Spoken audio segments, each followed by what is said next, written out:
Bienvenue à tous sur votre chaîne TV Actu France.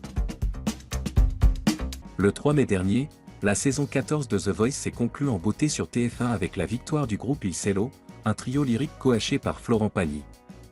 Un vrai grand groupe vient de naître, déclarait l'artiste avec enthousiasme.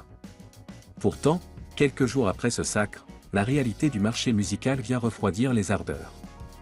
Une femme, un single qui passe inaperçu. Malgré leur visibilité et une victoire largement saluée, les débuts d'Il Cello dans l'industrie se révèlent particulièrement compliqués.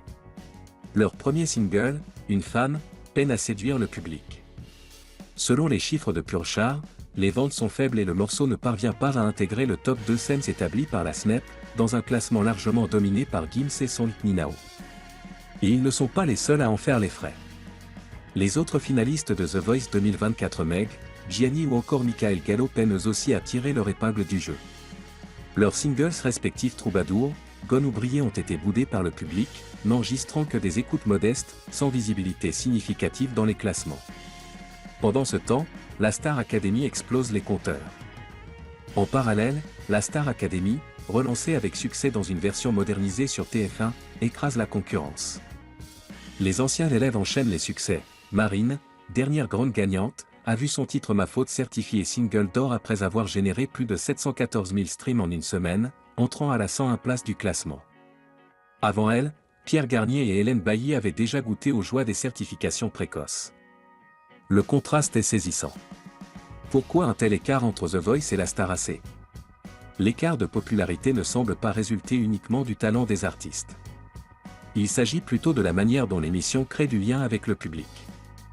Là où The Voice s'inscrit dans un format où les performances sont brèves et souvent centrées sur les coachs, la Star Academy construit un véritable feuilleton quotidien. Les élèves vivent ensemble, évoluent sous les yeux du public, partagent leurs doutes, leurs joies, leurs progrès. Ce suivi émotionnel, cette proximité prolongée, crée une communauté de fans solides, prête à soutenir les artistes bien au-delà de l'émission. Sans oublier les tournées nationales, les collaborations artistiques de haut niveau, et une communication parfaitement huilée qui accompagne les élèves bien après la fin du programme. Et maintenant? Le cas Il Cello interroge sur la durabilité du modèle de The Voice, souvent critiqué pour ne pas réussir à transformer ses talents en véritables artistes commerciaux.